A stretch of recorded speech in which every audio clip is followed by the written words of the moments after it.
तो हेलो दोस्तों, क्या हाल चाल? मौज मस्ती चल रही है कि नहीं? सबसे पहले मुझे ये बता दो, क्योंकि आज हम ऐसे ही और मौज मस्ती के साथ पढ़ने वाले हैं अपना सेवन्थ चैप्टर। ये जो हमारा दोस्तों सेवन्थ चैप्टर है ना, अरे ये हमारी पेंसिल चल क्यों नहीं रही? यहां तो चल रही है। ओके, तो ये जो हमारा सेवन्थ चैप्टर है, मैं आपको बता दूं, इसका नाम है पब्लिक फैसिलिटीज। एंड ये बहुत ही ज्यादा सिंपल चैप्टर है, एकदम इजी और छोटू मोटू सा चैप्टर है। बट यस, इससे पहले के जो 6 चैप्टर है ऑलरेडी अपन कवर कर चुके हैं। यहां पे कहीं लिंक आ रहा होगा, जाके अगर आपने कोई भी चैप्टर मिस कर दिया है तो जाके देख सकते हो। बट अपन अब विदाउट एनी डिले मस्ती के साथ पढ़ना शुरू करते हैं। तुम लोग फटाफट लेके आओ कॉपी या अपनी पेन, और जहां जहां मैं हाईलाइट करता जाऊं बस वहां वहां हाईलाइट करते जाना, और तुम्हारा काम सिंपल सॉर्टेड हो जाएगा। लाइन बाय लाइन एनसीईआरटी का एक एक चीज कवर कर लेंगे। ईयरफोन लगाओ, आलती पालती मार के किताब लेके बैठ जाओ। चलो शुरू करते हैं। तो ये सारी कहानी महानी तो मैं आपको ऐसे ही सुना दूंगा, ये सब पढ़ने की अपन को जरूरत नहीं है। चलो यहां शुरू करते हैं। तो भैया सीनियर गवर्नमेंट ऑफिशियल जैसे मिस्टर राम गोपाल, जो कहां रहते हैं? अन्ना नगर में रहते। कहां रहते जी? अन्ना नगर में रहते, चेन्नई में। ये जो एरिया एकदम लश ग्रीन है, यहाँ पे बड़े बड़े लॉन्स हैं जो कि बहुत अच्छे से मेंटेन्ड है। यहाँ पे पानी चढ़ चढ़ छिड़काव चल रहा है पानी का। अब बंगलोज हैं यहाँ बड़े बड़े। Bungalows here have tap water for major part of the day. दिन भर वहां पे टैप वाटर आता है, ठीक है। और अगर कभी पानी खत्म हो जाता है तो मिस्टर राम गोपाल जी जो है फट से कॉल लगाते हैं अपने सीनियर अफसर को, किसी को। और सीनियर अफसर कौन? म्यूनिसिपल बोर्ड में। और वहां फट से पानी का एक टैंकर उनके घर के आसपास पहुंच जाता है। तो मतलब क्या है? मतलब ये जो अन्ना नगर है ना, यहां पे मामला एकदम रापचिक है, एकदम बढ़िया। पानी दिन भर आता है, मस्ती। बट अब बात करते हैं अगले की। अब भाई like most areas of the city, Subramaniam's apartment. अब दूसरी कहानी थी सुब्रमण्यम भाई की, जो कि कहाँ रहता है? मइलापुर में रहता है। यहाँ पे क्या है, वाटर की शॉर्टेज है। इस एरिया को municipal water once in 2 days पानी देता है। कितना? 2 दिन में एक बार। एक private borewell meet some of the residents water need. एक प्राइवेट बोरवेल क्या होता है? गड्ढा खुदवा देते हैं, उसमें से पानी आता है, तो उससे लोकल लोगों का काम चल जाता है। Borewell water is however brackish, so the resident use it in their toilets and for washing. अब ये जो पानी आता है ना बोरवेल से, ये थोड़ा सा गंदा होता है, तो वो कहाँ यूज हो सकता है? टॉयलेट में यूज हो सकता है, कुछ धोने होने के लिए यूज हो सकता है, बट पीने के लिए नहीं हो सकता। बाकी यूज के लिए आपको पानी खरीदना पड़ेगा टैंकर से। तो सुब्रमण्यम लगभग 500 से 600 रुपए पर मंथ के खर्च कर देता है, केवल कहां पे? टैंकर में। अब तुम सोच रहे हो भैया आपने तो कहा था हाईलाइट करना, हाईलाइट क्या करें? देखो अभी कुछ हाईलाइट नहीं करना है। मैं क्लियरली बताऊंगा कि बेटा इस लाइन को हाईलाइट कर लो, इसमें कुछ नहीं, कहानी है तो कोई दिक्कत नहीं, सुनते जाओ। अब टैंकर से खरीदता है, ये तुम्हें समझ में आ गया। अब बात करते हैं सीवा बाई की। ये जो अपने सीवा बाई हैं, ये कहाँ रहते हैं? Lives on the rent on the first floor of a house in Madipakkam and gets water once in 4 days। तो जैसे जैसे हम कहानी में नीचे जाते जा रहे हैं, हम देख रहे हैं कि वाटर की शॉर्टेज जो है वो बढ़ती चली जा रही है। Shortage of water is one major reason why Shiva can't bring his family to Chennai for drinking. Shiva buys bottled water, उसको पानी खरीदना पड़ता है। अब बात करें, अरे कहीं तुम्हें ऐसा तो नहीं कट रहा था? कट तो नहीं रहा था? चलो कोई बात नहीं, समझ दिल से, दिल की बात समझ गए ना, बस काफी है। अब पद्मा जो है वो भैया डोमेस्टिक हेल्प का काम करती है, मतलब जैसे घर में मेड वेड का काम होता है ना। इन कहाँ पे? साइड अपेट। और कहाँ रहती है? एक नियर बाय स्लम एरिया में। लगभग 650 रुपए रेंट देती है वो अपने एक झोपड़पट्टी का, which has neither a bathroom nor a tap connection. तो ना बाथरूम है ना टंकी है। ऐसे 30 सच सेटलमेंट के लिए वहां पे एक कॉमन टंकी, सोचो 30 झोपड़ियों के लिए एक कॉमन टंकी है वहां पे, इन विच पानी से बोरवेल से पानी आता है 20 मिनट के लिए दिन में सिर्फ 2 बार। तो सोच रहे हो कितनी भीड़ लगी रहती होगी। A family gets to fill a maximum of 3 bucket within his time. अपने टाइम में केवल 3 बकेट आपको मिल सकती हैं। सेम वाटर जो है आपको कपड़ों के लिए धोना है, मतलब धोना है, पीना है, सब चीज के लिए एक ही पानी यूज होता है। समर में the flow becomes trickle so that one family gets water only at the cost of another. People have to wait long hours for water tanker. तो भाई यही होता है, गर्मियों में हालत बहुत बुरी हो जाती है, पानी बहुत कम मिलता है। तो भैया ये सब हमने कहानी तो पढ़ ली। अब इस कहानी के बेसिस पे ये एक बार क्वेश्चन आप लोग एक बार देख लेना। इससे ये कोई क्वेश्चन आंसर वाले नहीं है, ये केवल सोचने विषय वाले वो है, ठीक है। अब यहां से अपन शुरू करते हैं इंपॉर्टेंट। यहां पे आपके हाईलाइटिंग सिस्टम शुरू होगा। अपन भी हाईलाइटर ले लेते हैं, ले लिया है जी। अब देखो, water as a part of fundamental right to life. Water क्या है? Is essential for life and for good health. Not only it is necessary for us to be able to meet our daily needs, but safe drinking water can prevent many water related diseases. This is very important, ठीक है। क्या है? यहां तक इसको अपन क्या कर देते हैं, इसको जरा अरे हाईलाइट देखो, हो गया, लेट्स गो। ऐसे ही टेक्नोलॉजी में मास्टर है। थोड़ा एक्चुअली दिक्कत हो गई थी, वैसे कोई दिक्कत नहीं है। चलो, तो अब देखो, India has one of the largest number of cases in disease of diseases such as diarrhoea, dysentery, cholera. Over 1600 Indians, most of them children below the age of 5, reportedly die every day because of water related issues. This is very important कि भैया पानी से होने वाली बीमारियां इतनी ज्यादा है हमारे देश में कि लगभग हर दिन 1600 से ज्यादा इंडियंस, जिसमें ज्यादातर बच्चे हैं, वो मर जाते हैं because of water related issues.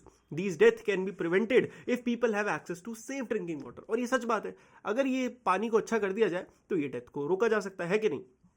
The Constitution of India recognizes the right to water as being a part of right to life under the Article 21. Now this is extremely important.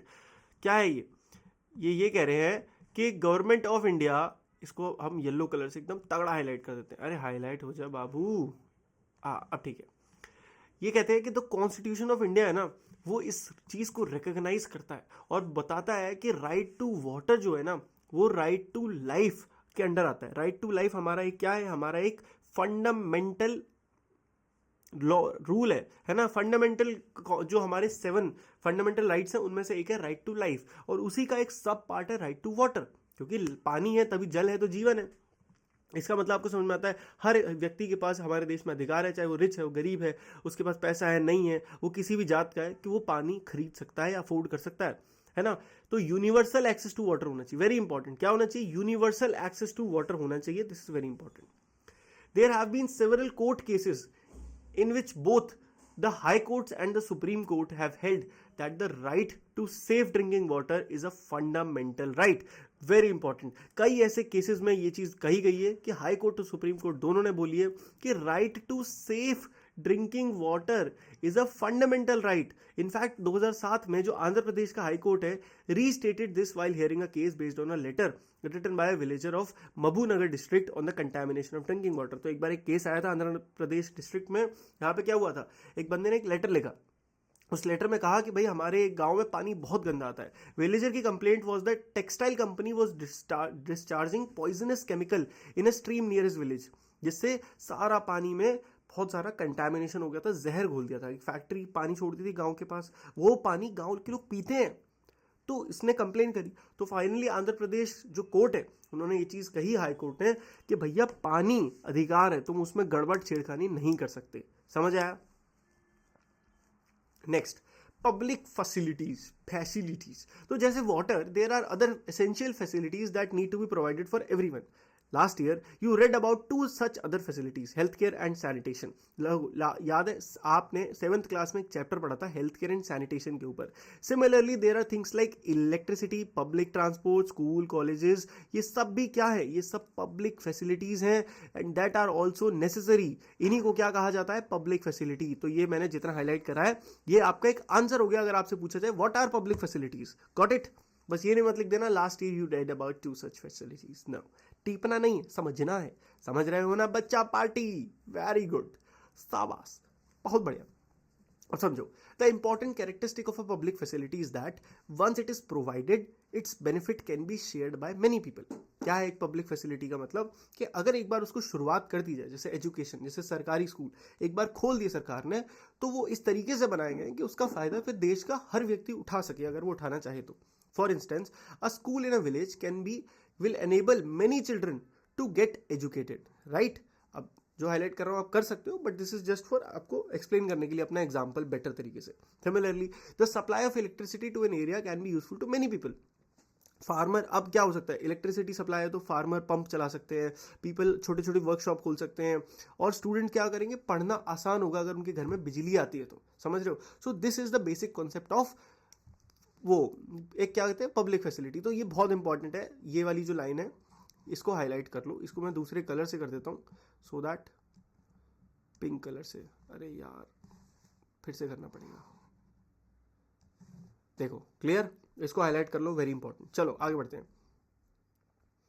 अब government का role क्या है? Very important, government का ही main role है यहाँ पे। Given that public facilities are so important, someone must carry the responsibility of providing these to the people. This someone is the government. यहां से यहां तक एकदम super important. One of the most important functions of the government is to ensure that these public facilities are made available to everyone. Again बहुत important, government की जिम्मेदारी है कि ये पब्लिक फैसिलिटीज वो पूरे देश के हर नागरिक तक पहुंचाए. Let us try and understand why the government and only the government must bear this responsibility. समझते हैं कि क्यों, और क्यों सिर्फ और सिर्फ गवर्नमेंट की ये जिम्मेदारी होनी चाहिए भी. So we have seen that private companies operate for profit. समझ आता है अपन को, ये समझ में आता है कि दुनिया में जितनी प्राइवेट कंपनीज हैं वो किस पे चलती है, प्रॉफिट पे. भाई उन्हें पैसा कमाना है तभी वो कोई चीज आपको दे रही है, फ्री में तो नहीं देंगी. And you read about this in the chapter on the story of a shirt. हमने एक कहानी पढ़ी थी स्टोरी ऑफ अ शर्ट, जहां पे हमने देखा था कि कैसे जब एक शर्ट बनती है तो जिसने उस शर्ट को उगाया है, जो कपड़ा, उसको मिलते हैं 10 रुपए, और कैसे वो शर्ट जब मार्केट तक पहुंच रही है तो कैसे कंपनी उसी सेम कपड़े से 250 या 300 या 400 रुपए का मार्जिन निकालती है इन एवरी शर्ट. समझ आ रहा है? तो क्योंकि वो प्रॉफिट्स के लिए काम करते हैं. So in most of the public facility there is no profit to be had. समझो क्या होता है, 90% ऑफ प्रॉफिट जितने पब्लिक, अब जैसे सरकारी स्कूल, क्या फीस है? कुछ फीस नहीं है. बिजली जो गवर्नमेंट दे रही है फ्री, मतलब कम जो इस चीज में दे रही है, क्या प्रॉफिट है? कोई फ्री में कंपनी आपको बिजली देगी? नहीं देगी. So for example, what profit can accrue to a company for keeping the drain clean or running an anti-malaria campaign? अगर किसी कंपनी को ये काम दिया जाए कि देखो आपको सारी नालियां साफ रखनी है, तो इससे वो क्या प्रॉफिट लेंगे? वो क्यों करेंगे ये काम, है ना? तो एक private company will probably not be interested in undertaking such work. But for other public facility जैसे कि स्कूल हो गया या हॉस्पिटल हो गया है, प्राइवेट कंपनीज जो हैं वो भी इंटरेस्टेड होती हैं, क्योंकि वो पैसा भी ले सकती हैं. We have many of these particularly in large cities, है ना, बड़े बड़े शहरों में बहुत है. Similarly, if you are living in a city, you will have seen private companies supplying water through tankers or supplying drinking water in sealed bottle. आपने देखा होगा बिस्लेरी की बोतल. अब छोटे छोटे शहरों में उन्हें कोई फायदा नहीं, बड़े शहरों में है. क्यों? क्योंकि बड़े शहरों में लोगों के पास कैपेसिटी है पैसा देने की, और पैसा आएगा तो प्रॉफिट आएगा, एंड कंपनी को चाहिए क्या? प्रॉफिट चाहिए. कितना सिंपल है ना? Very good. चलो कहां थे अपन? पानी वानी. So in such cases, private companies provide public facilities, but देखो, such cases private company provide public facilities but at a price that only some people can afford.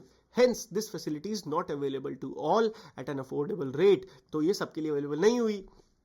और अगर हम जो हमने कंडीशन बोली थी कि पब्लिक फैसिलिटी का मतलब क्या है, if we go by the rule that people will get as much as they can pay for them, many people who cannot afford to pay for such facility will be deprived of the opportunity to live a decent life.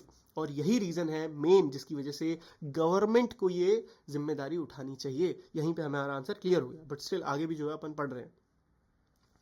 So clearly this is not a desirable option. हम बिल्कुल ये नहीं चाहते कि केवल कुछ ही लोगों को चीजें मिले, हम चाहते सबको मिले. तो public facilities relate to people's basic need. Public facility का रिलेशन होता है लोगों की बेसिक चीजों से जो उनकी नीड है. So any modern society require that these facilities are provided so that people's basic needs are met. The right of life that the Constitution guarantees is for all persons living in the country. The responsibility to provide public facility therefore must be that of the government. तो यहाँ पे हमने बहुत ही detail और बहुत ही आराम से ये चीज समझी कि why is it the responsibility of the government कि वही ये पब्लिक फैसिलिटी की जिम्मेदारी उठाए. समझ आया? गहरी सांस लो. अब ये टॉपिक हमारे अंदर इंटरनलाइज हो गया, हमें एकदम अच्छे समझ में आ गया. ठीक है, अगर आपको थोड़ी भी कंफ्यूजन है, थोड़ा सा रिवाइंड करो, 1.5 या 2x पे करके फिर देख लो. ठीक है, चलो अब आगे बढ़ते हैं फिर से एनर्जी और बहुत सारे मोटिवेशन के साथ. ठीक है, चलो let's go. Why does the government get money for public facilities? अब कुछ स्मार्ट बच्चों के दिमाग में ये सवाल आ रहा होगा कि भैया ठीक है, चलो समझ में आ गया कि गवर्नमेंट करती है नॉन प्रॉफिट के लिए, बट गवर्नमेंट भी तो थोड़े थोड़े पैसे लेती है, बिजली के पैसे लेती है, सरकारी स्कूल में एक बेसिक फीस होती है, क्यों लेती है? उनको तो फ्री में देना चाहिए. अब समझो, एवरी ईयर तुमने सुना होगा, you must have heard the government budget being presented in the parliament. अगर तुम लोग न्यूज वगैरह सुनते हो तो तुमने देखा होगा कि हर साल गवर्नमेंट एक बजट लेके आती है ना. हमारी जो तुम लोग इंस्टाग्राम वगैरह चलाते होगे तो निर्मला सीतारमन जो हमारे करंट फाइनेंस मिनिस्टर हैं, वो बहुत सारा टैक्स लगा देती है लोगों पे. तो लोग उनको क्या करते हैं, उनका मेम बनाते हैं कि एकदम टैक्स हमसे ले लेती हैं, बहुत पैसा लूट लेती हैं, ऐसा वैसा मीम्स बनाते हैं. तो ये कहाँ होता है? ये बजट में होता है. So this is an account of the expenses the government has made on its program in the past year and how much it plans to spend in the coming year. So in the budget, the government also announces the various ways in which it plans to meet these expenses. अब समझो, सरकार के खर्चे कम थोड़ी हैं, road बनाने से लेके सबको सब कुछ देने तक सब गवर्नमेंट की जिम्मेदारी है, राइट। इसके लिए बजट आता है। अब ये जो खर्चे हैं, ये खर्चों के पैसे आएंगे कहाँ से, ये भी इस बजट में मेंशन होता है। एंड इसके लिए क्या किया जाता है, सरकार एक बहुत बेसिक, मतलब सिंपल है, सरकार काम करती है फॉर नो प्रॉफिट। ठीक है, कि मान लो गवर्नमेंट को, अभी तुम दिमाग में ये मत सोचना कि अरे सर वो बीजेपी तो ऐसी है, सर कांग्रेस तो ऐसी, भूल जाओ फॉर अ टाइम, पार्टी भूल जाओ कि हम किसकी, हम बात करें कि जिसने गवर्नमेंट बनाई है वो क्या सोच के बनाई है। तुम सिविक्स पढ़ रहे हो, राइट, बड़े बच्चों, समझदार बच्चे, कॉन्सेप्ट पकड़ो। कॉन्सेप्ट ये है कि गवर्नमेंट का क्या रूल है, गवर्नमेंट पैसा तुमसे उतना लेगी जितना, क्या, जितना उसका एक्चुअल प्राइस है। सो फॉर एग्जाम्पल, अगर तुम 100 रुपये फीस दे रहे हो किसी चीज़ की, सो एक्चुअल में गवर्नमेंट को शायद तुम्हारे ऊपर 100 रुपये खर्च करने पड़ रहे हैं, या मे बी उससे ज़्यादा भी, बट गवर्नमेंट को एक बेसिक तुमसे लेना पड़ेगा ताकि वो अपनी सरकार चला पाए। फ्री में क्योंकि देते रहेंगे तो एक टाइम पे तो खत्म हो जाएगा, पैसा कहाँ से आएगा, कोई डोनेशन तो करेगा नहीं। सो क्या होता है, टैक्स कलेक्ट होता है, उसके अलावा बहुत बेसिक फीस ली जाती हैं ताकि यार इतनी कम फीस हो कि गवर्नमेंट का काम भी चल जाए और लोगों का भी काम चल जाए, गरीब से गरीब व्यक्ति भी दे पाए। तो समझ में आ गया, ऑसम। चलो यहाँ पे आप एक बार देख सकते हो कि सेंट्रल गवर्नमेंट कैसे पैसे खर्च करती है ना। Central government spends money on rupee goes to, अभी कहाँ जाता है, इंटरेस्ट पेमेंट, सेक्स स्कीम जो होती हैं, सब्सिडीज जो होती हैं, डिफेंस में बहुत पैसा जाता है कि भाई आपको अपने देश की जिम्मेदारी, सिक्योरिटी है तो उसके लिए पैसा देना पड़ेगा। स्टेट शेयर, उसके बाद फाइनेंस कमीशन में बहुत सारी चीज़ें हैं, अभी हम इसमें डिटेल में नहीं जाते क्योंकि ये नीड ही नहीं है अपन के लिए। ये थोड़े क्वेश्चंस हैं जिनको आप डिस्कस कर सकते हो। अभी अपन आगे बढ़ते हैं। Tax revenue of central government समझो, अब टैक्स रेवेन्यू क्या है, बहुत इंपॉर्टेंट चीज़ है। यहाँ पे हमारे सामने यूनियन बजट 2024 और 25 का टैक्स रेवेन्यू, कि सरकार टैक्स से कितना कमाती है। तो हमारे जितने भी देश में टैक्सेस हैं ये कैसे डिवाइडेड है, एक तो होता है इनकम टैक्स। तो हमारे देश की जो टैक्स इनकम है गवर्नमेंट की, उसमें से 19% आती है हमारे किससे, इनकम टैक्स से। तो इनकम टैक्स क्या होता है कि अभी एक नए रूल के अकॉर्डिंग जो लोग एक सर्टेन अमाउंट से ज़्यादा कमाते हैं, मतलब उनकी सालाना इनकम 12 लाख से ज़्यादा है, उनको अपनी इनकम का एक सर्टेन अमाउंट, मे बी 70-80 हज़ार रुपये, so that will be around 10% से भी कम, है ना, इतना टैक्स देना पड़ेगा। क्यों, गवर्नमेंट को, कि आप अच्छी लाइफ जी रहे हो, अब आप थोड़े से पैसे गवर्नमेंट को दे दो सो दैट हम सबको फैसिलिटीज़ प्रोवाइड करा पाए। सो दिस इज द कॉन्सेप्ट। फिर एक आता है यूनियन एक्साइज ड्यूटीज़। तो यूनियन मतलब हमारे देश में कुछ एक्साइज ड्यूटीज़ होती हैं, ड्यूटीज़ मतलब टैक्स। तो जब भी देश में कुछ सामान इधर से उधर आता है तो उसके लिए लोग टैक्स देते हैं, सो वहाँ से। फिर आता है कॉरपोरेशन टैक्स। तो बड़ी बड़ी कंपनीज जो होती हैं वो कॉरपोरेशन होने के नाते टैक्स देती हैं गवर्नमेंट को। फिर आता है GST and other tax. Her product, every single product जो भी आप मार्केट से खरीदते हो उस पर एक जीएसटी होती है। जीएसटी क्या है, इसको कहते हैं गुड्स एंड सर्विसेज टैक्स। तो किसी भी चीज़ की अगर आप कोई चीज़ खरीद रहे हो तो वो क्या है, गुड है, गुड मतलब सामान, या कोई काम करवा रहे हो तो वो एक सर्विस है। तो गवर्नमेंट कहती है कि कोई भी अगर आप कोई सामान है वो 100 रुपये का है तो उस पर 18 रुपये जीएसटी आपको गवर्नमेंट को देनी पड़ेगी। तो नॉर्मली चार्ज, कोई चीज़ अगर 100 रुपये की बिकनी थी तो टैक्स की वजह से वो 118 रुपये की बिकती है, क्योंकि भाई दुकानदार अपनी जेब से क्यों भरे, वो प्राइस बढ़ा देता है उतना ही जितना टैक्स जाना था। सो दिस इज समथिंग। फिर कस्टम्स अगेन, और नॉन डेट कैपिटल रिसीट, और नॉन टैक्स रेवेन्यू, और बोरोइंग एंड अदर लाइबिलिटीज। सबसे बड़ा अमाउंट है, क्या है, बोरोइंग्स एंड अदर लाइबिलिटीज। तो कई बार क्या होता है, गवर्नमेंट भी अलग अलग जगह से पैसे बोरो करती है, या फिर क्या करती है, आपके लोन, इंटरनेशनल मॉनेटरी फंड, देश के लिए लोन लिया जाता है बड़े बड़े अमाउंट में। So this is also where कि कहाँ से पैसा आता है। समझ आए, सारे नहीं समझने थे, बेसिक समझने थे। चलो यहाँ से अब बात करते हैं अगला टॉपिक, कि भाई water supply to Chennai, is it available to all, क्या ये सबको अवेलेबल है। Let's see. While there is no doubt that public facilities should be made available to all, in reality, we see that there is a great shortage of such facilities. Important line है, इसको हम highlight तो नहीं करना चाहते हैं, but हम इसको क्या करते हैं, हम इसको अंडरलाइन कर देते हैं। तो इसको हम कर देंगे, कैसे करेंगे, यू कर देंगे। अरे यू नहीं, अच्छा ओके, सॉरी दोस्तों, नाइस, समझ आया, बढ़िया, अंडरलाइन कर लो। So in the rest of this chapter we will read about the provision of water, which as we have seen is a public facility of great importance. चलो अब पानी के बारे में पढ़ते हैं। भैया water supply in Chennai as we saw at the beginning of the chapter is marked by shortages. कई जगह पानी की शॉर्टेज है। Municipal supply meets only about half the needs of people of the city. On an average there are areas which get water more regularly than others. Those areas that are close to the shortage points get more water, whereas colonies further away receive less water. Actually shortage पढ़ रहा हूँ मैं, वो storage था। तो भाई देखो, government ने क्या है, कई जगह अपने स्टोरेज पॉइंट बना रखे हैं। तो अगर आपके स्टोरेज पॉइंट से आसपास है घर, तो वहाँ पे थोड़ा ज़्यादा पानी आ जाता है। एंड अगर वो दूर है तो वहाँ तक पानी पहुँच ही नहीं पाता, क्योंकि इतना पानी है ही नहीं। The burden of shortfall in water supply falls mostly on the poor. और दुख की बात यह है कि ये जो बर्डन है, कि मतलब अगर 10 लोग हैं, 10 में से 8 लोगों को पानी मिल रहा है और 2 को नहीं मिल रहा है, एग्जाम्पल, तो वो 99% चांस में वो वही 2 लोग होंगे जिनके पास पैसा नहीं होगा, वो गरीब लोग होंगे। क्योंकि जिनके पास पैसा है वो कुछ ना कुछ जुगाड़ करके अपने लिए पानी का अरेंजमेंट कर रहे हैं। अब जो मिडिल क्लास है, when faced with water shortage are able to cope through a variety of private means such as digging borewell, है ना, बाइंग वाटर फ्रॉम टैंकर्स। तो मिडिल क्लास आदमी यहाँ से कहीं से ले रहा है, बट जो गरीब आदमी है ना, वो कहीं से पानी नहीं ले पा रहा है। तो ये दिक्कत उनके साथ हो रही है। Apart from availability of water, access to safe drinking water is also available to some, and this depends on what one can afford. Again, as I said, तो water availability के अलावा सेफ वाटर एक्सेस जो है ना, पीने के लिए पानी तो कई जगह अवेलेबल है, बट सेफ पीने का पानी जो है वो वहीं अवेलेबल है जहां व्यक्ति उसको अफोर्ड कर सकता है। And once again the wealthy have more choices thanks to the booming market in the bottled water and water purifiers. People who can afford it have safe drinking water, whereas the poor are again left out. क्या हो रहा है कि भाई जिनके पास पैसे हैं वो अपने घर में आरओ लगवा रहे हैं। आप में से सबके यहाँ आरओ लगा होगा, मोस्टली लोगों के, है ना। तो आप क्यों? क्योंकि हमारी अच्छी फैमिली है भाई, भगवान ने हमें टचवुड, हमें हमारे फैमिली को इतना ब्लेस किया है कि हम ये सब चीज़ें एंजॉय कर पा रहे हैं। बट इमेजिन हमारे देश में करोड़ों ऐसी फैमिलीज हैं जिनको आरओ तो दूर की चीज़ है, पीने का पानी भी साफ नसीब नहीं हो रहा है। सो ऐसी कंडीशन हमारे देश में है, समझ रहे हो। So, a far cry from the goal of the universal access to sufficient and safe water. So, a far cry मतलब कि अभी जो हमने सपना देखा ना, यूनिवर्सल एक्सेस टू पानी, वो अभी बहुत दूर है, वो बहुत ज़्यादा दूर है, वो उस बिल्कुल भी पूरा नहीं हो पा रहा है। ये जो यहाँ पे फोटोज बने हुए हैं ना, ये गवर्नमेंट की स्कीम है, ये गवर्नमेंट के प्रोग्राम्स हैं। कि हमारे गवर्नमेंट का क्या प्रोग्राम है, सस्टेनेबल सिटीज़ एंड कम्युनिटीज़। इसके बारे में आप गूगल पे पढ़ सकते हो, बट अभी इंपॉर्टेंट नहीं है, होगा तो पढ़ाएंगे।